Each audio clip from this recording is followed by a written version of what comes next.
사랑합니다. 네. 지난주에 우리가 광고 때 말씀드린 것처럼 이번 한 달을 기도로 6월하는 6월로 이렇게 정하고 또 기도 회복으로 힘쓰자라고 결단했습니다. 결단한 대로 어떻게 기도에 힘쓰셨을까요? 지난주 리더 보고서를 통해서 여러분이 뭐 금요기도에 참석하겠다, 골방기도 하겠다, 언제 하겠다라는 거 다 확인을 했는데 작정하신 대로 기도에 힘쓰셨기를 바라고 또 믿습니다. 어린 아이들은 내가 이 음식을 왜 먹어야 되는지, 이 음식에 어떤 성분이 있고 이 음식을 먹으면 내게 어떤 유익이 있는지 납득이 되고 이해가 돼야 먹지 않습니다. 모르고 먹습니다. 그런데 먹지 않으면 죽어요. 마찬가지라고 생각합니다.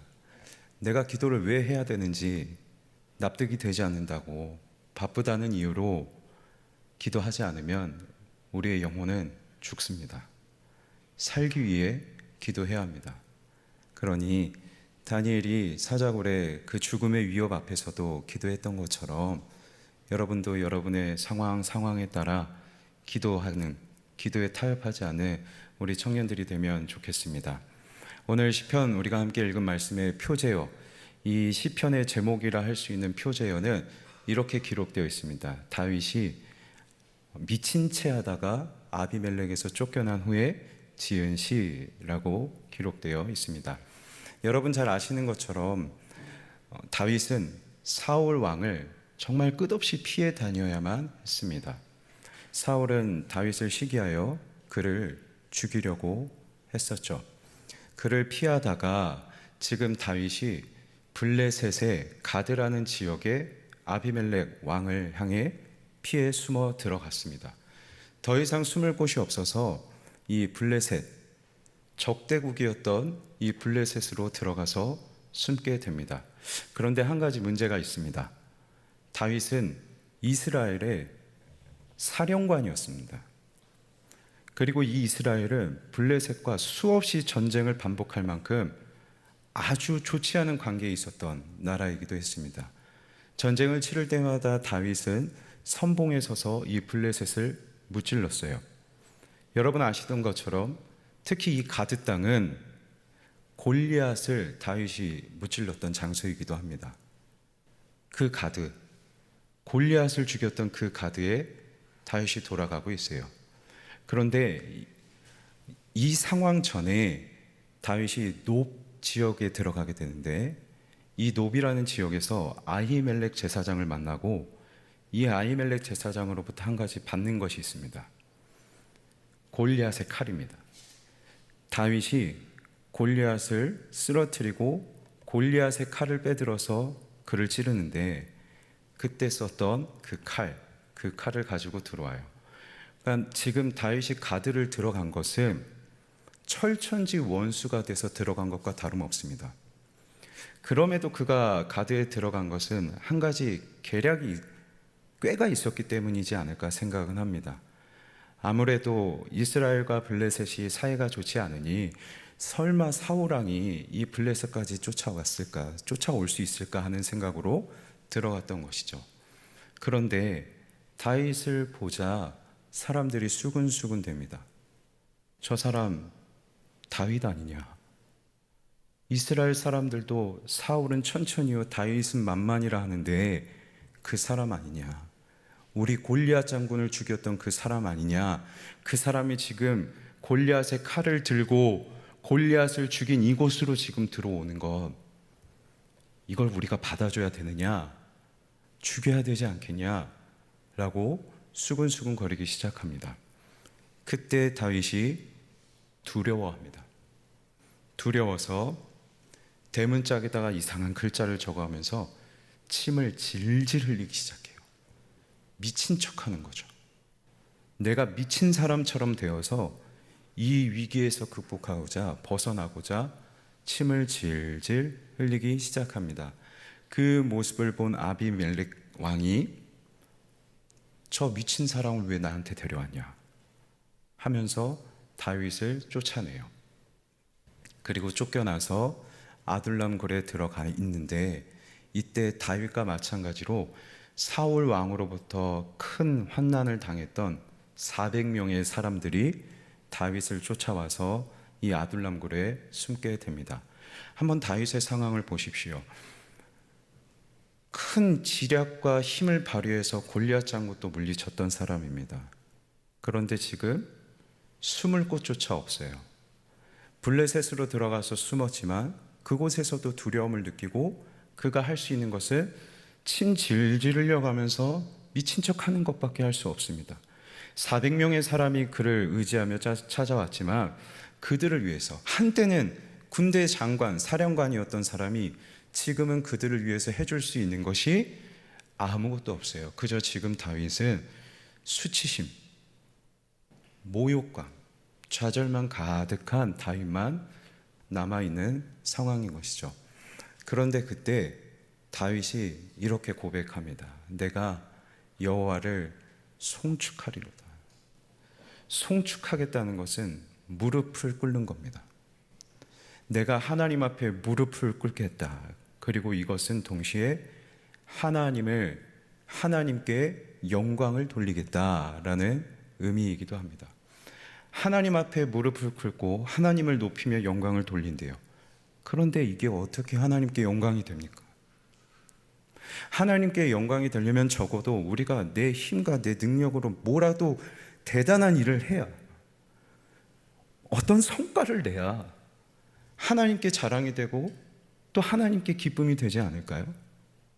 그런데 지금 다윗은 자기 꾀에 넘어가서 오히려 미친 척 하고 있고, 그 스스로 할 수 있는 것이 아무것도 없는 무기력하고 수치만 남은 상황인데, 어떻게 이 모습으로 내가 하나님께 영광 돌리겠다. 이것은 오히려 역설이고 위선처럼 보이기도 합니다. 그런데 우리 하나님께는 이것은 결코 위선이 되지 않습니다. 이어지는 말씀을 통해 한번 확인하겠습니다. 그들이 주를 앙망하고 광채를 내었으니, 앙망하다는 것은 얼굴을 들어 하나님을 바라보는 겁니다. 다윗이 지금 얼굴을 들어서 하나님을 바라봐요. 그런데 다윗의 얼굴은 지금 어떤 얼굴이에요? 침을 질질 흘려가면서 미친 척했던 얼굴이에요. 위풍당당하면 온갖 온데간데 없고 무기력만 남은 그 얼굴, 침 질질 흘리는 그 얼굴을 하나님 앞에 들었는데 그 얼굴에 광채가 났다. 침을 흘리는 채로 하나님을 바라봤는데 하나님의 눈에는 그 얼굴에 빛이 나는 것처럼 보인다는 거죠. 그래서 그들의 얼굴은 부끄럽지 아니하리로다. 이 곤고한 자가 부르짖음에 여호와께서 들으시고 그의 모든 환난에서 구원하셨도다. 하나님께는 침 질질 흘리고 그 하나님을 바라봤는데 그게 오히려 하나님께는 광채가 나는 얼굴로 보인대요. 어떻게 이럴 수 있을까요? 그 이유는 다른 것으로 설명할 수가 없는 것 같아요. 하나님이 아버지 되시기 때문입니다.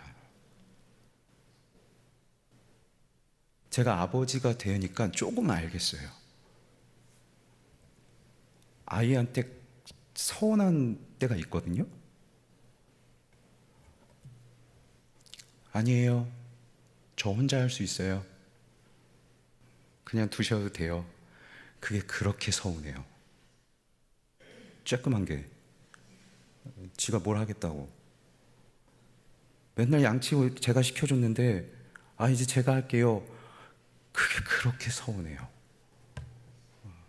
그런데 눈물 콧물 다 흘려가면서 아빠 하고 달려오면 무슨 일이냐고, 막 에너지가 막 솟구치는데 무슨 일이냐고.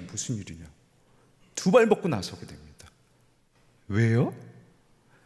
그 순간 내가 얘 아버지 됨을 알거든요. 그래, 내가 네 애비다. 내가 여기 있다. 그러니까 눈물 콧물 흘리면서 와도 그게 그렇게 빛나는 얼굴로 보이는 거죠. 하나님이 다윗의 아버지 되어주시기에 그가 침 질질 흘리는 얼굴로 그 하나님 앞에 물을 꿇는데 그게 하나님께는 빛이 되고 그게 하나님께는 영광이었다. 그래서 저는 기도가 이런 거라고 생각합니다. 기도는 우리가 하나님을 향해 하나님, 아버지 라고 무릎 꿇고 하나님을 외칠 때에 그때 하나님이 그 기도하는 사람의 하나님 되시고 우리가 아버지라고 부를 때에 그때 하나님이 그 기도하는 자의 아버지 되시는 순간, 그래서 하나님이 영광 받으시는 순간, 그게 저는 기도라고 생각합니다. 그래서 여기에 우리가 기도해야 되는 이유가 있습니다. 기도해야 압니다. 기도해야 경험합니다. 우리가 하나님을 향해 하나님, 아버지라고 불러야 그때 하나님이 여러분의 하나님 되시고 그때 하나님이 여러분의 아버지 되어주셔서 감당할 수 없는 은혜와 감당할 수 없는 능력으로 우리를 구원시키시는 그 은혜를 기도할 때 경험하게 됩니다. 반대로 우리가 기도하지 않으면 우리는 우리의 입술로 하나님을 향해 아버지라고 고백하기는커녕 정반대의 고백을 하게 될지도 모릅니다. 화면의 말씀을 통해 확인하죠. 이제 주의 손을 펴서 그의 모든 소유물을 치소서. 욥을 아실 겁니다. 마귀가 하나님께 건의해요. 하나님, 제 소유물을 한번 쳐봅시다. 그러면 틀림없이 하나님을 향해 욕할 겁니다. 이제 주의 손을 펴서 그의 뼈와 살을 치소서. 하나님, 제 몸을 한번 쳐봅시다. 그래서 정말로 마귀가 온몸에 욕창이 나게 하잖아요. 그래야 하시면 틀림없이 주를 향하여 욕하지 않겠나이까. 마귀가 욥을 향해 하나님을 욕하게 만들도록 시험해요. 여기 욕하지 아니하겠나이까. 히브리어로 바라크, 우리가 앞에서 살펴봤던 송축하다, 무릎을 꿇다 같은 단어입니다. 한 단어에 두 가지 의미가 있습니다. 누군가는 하나님을 향하여 바라크, 하나님을 향해 무릎을 꿇고 하나님께 영광을 돌립니다. 하지만 누군가는 하나님을 향해 바라크, 저주하고 욕할 수 있습니다.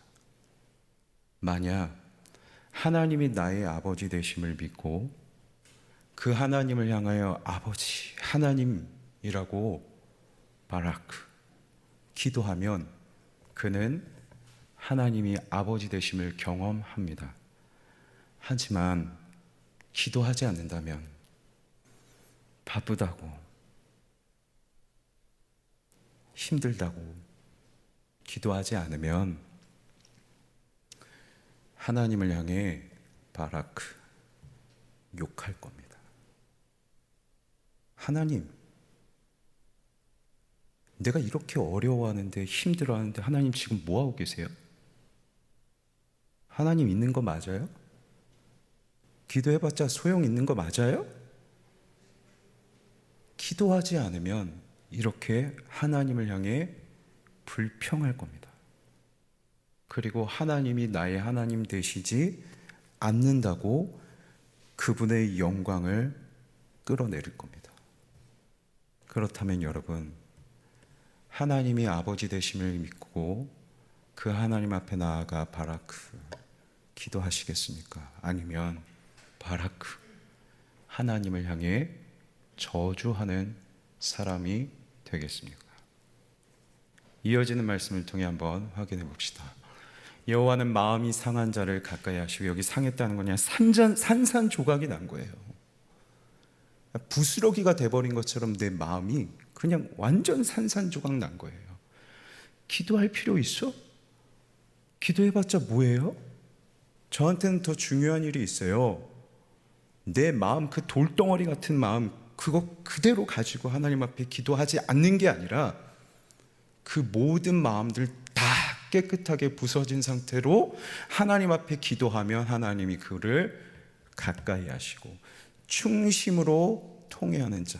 통회하다는 말은 하나님, 저는 먼지와도 같이 아무것도 아닌 인생입니다 라고 고백하는 겁니다. 기도해도 소용없어.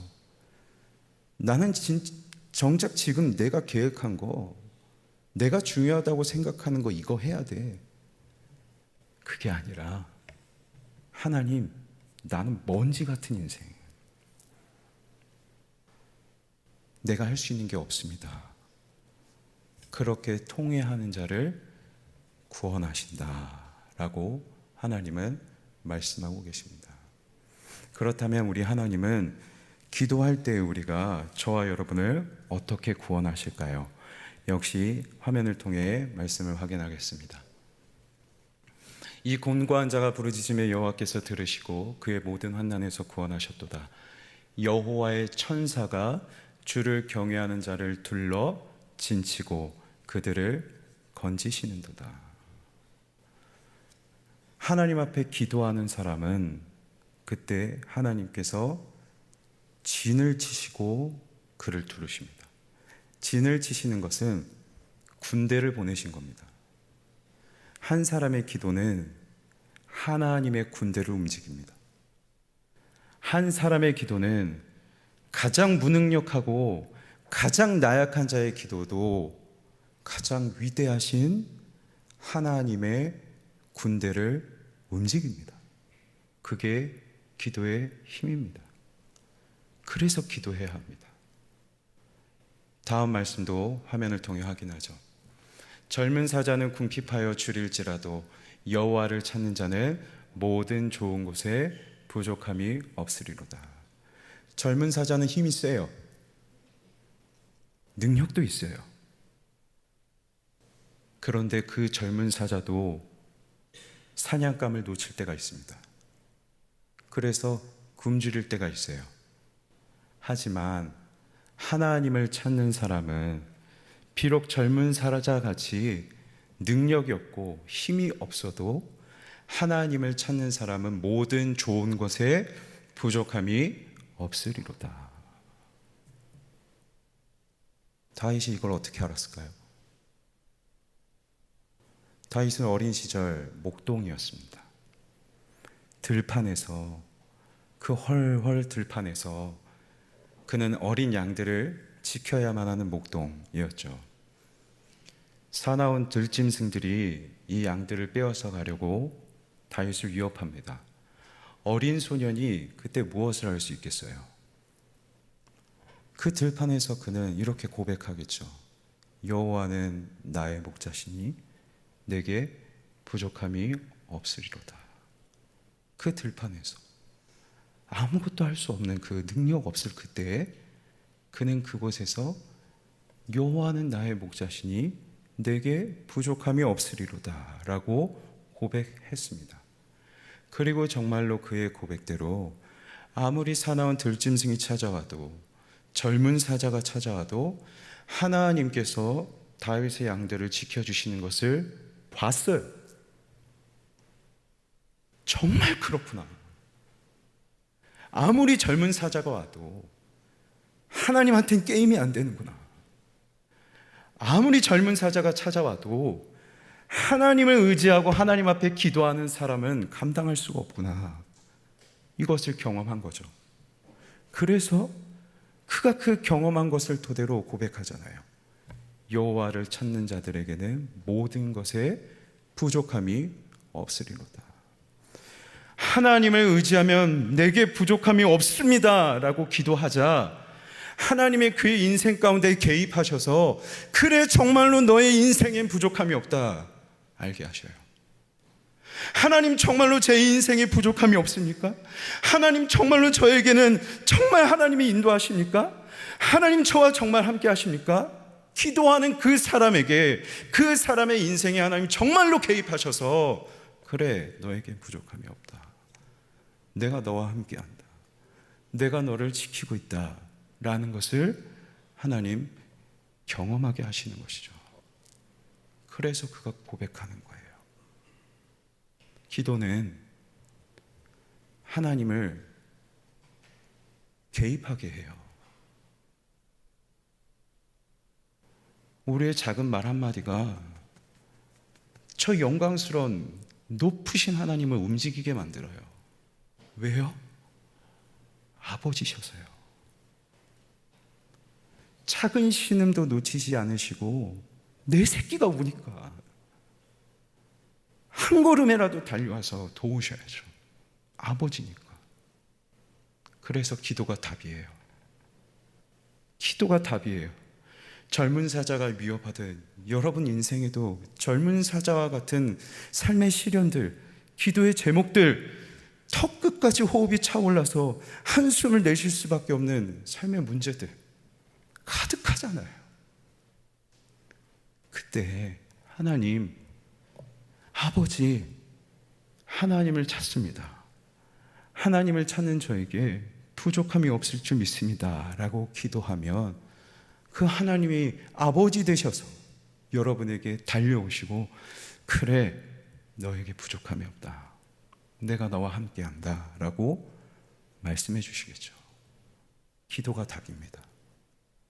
기도가 답입니다, 여러분. 오늘 말씀 앞에 결단해서 다시 한번 기도하기로 여러분 자신을 던지는 은혜가 있으면 좋겠습니다. 구약 성경에 여호와 하나님을 의지하여 하나님을 아버지라고 고백하며 하나님 앞에 바라크, 무릎 꿇었던 성경의 인물이 있습니다. 화면의 말씀을 통해 한번 확인하겠습니다. 그가 그 위에 서서 솔로몬 왕입니다. 역사적으로 전무후무한 영광을 누렸던, 가장 부유했고 가장 지혜로운 왕이라 불렸던 그 솔로몬이 성전을 지었습니다. 성전을 짓고 낙성시, 하나님 앞에 성전을 드리는, 바치는 그 예식 가운데 하나님 앞에 이렇게 기도하는데, 성전을 지었어요. 화려한 성전을 지었고 나한테 힘도 있어요, 지혜도 있어요. 그런데 이게 전부가 아닌 것 같은 거죠. 내가 이 성전을 지었든 나에게 힘과 지혜가 있든 그게 모든 문제, 모든 어려움을 다 막아줄 거라고 생각이 들지 않는 거예요. 분명히 언젠가 내 백성들이 여호와 하나님 앞에 범죄할 텐데, 그때 내가 그 여호와 하나님 앞에 범죄한 내 백성들을 막아줄 수도 도와줄 수도 있는 능력이 내게 없다는 걸 알아요. 그래서 하나님 앞에 그가 무릎을 꿇어요. 온 회중 앞에서 무릎을 꿇어요. 왕이 내 백성들 앞에서 무릎을 꿇습니다. 왕이 무릎을 꿇는 것은 내 힘, 내 권력 다 아무것도 아님을 인정하는 꼴이에요. 하나님 앞에 무릎을 꿇고 하늘을 향하여 손을 펴고 이렇게 기도합니다.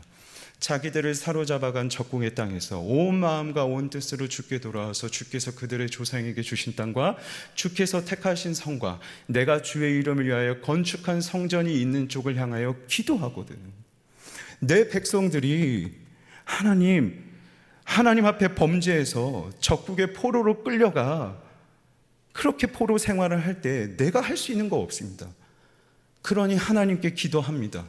저들이 그 포로된 나라에서 내가 건축한 이 성전 있는 쪽을 향하여 기도하거든 주는 계신 곳 하늘에서 그들의 기도와 간구를 들으시고 그들의 일을 돌보시며 주께 범죄한 주의 백성들을 용서하옵소서. 내가 할 수 있는 게 없습니다. 하나님, 설령 그들이 포로로 끌려간들 하나님이 내 기도를 들으시고 저들이 성전을 향하여 기도하게 하시옵소서. 그리고 그 기도를 들으시고 돌려보내 주십시오.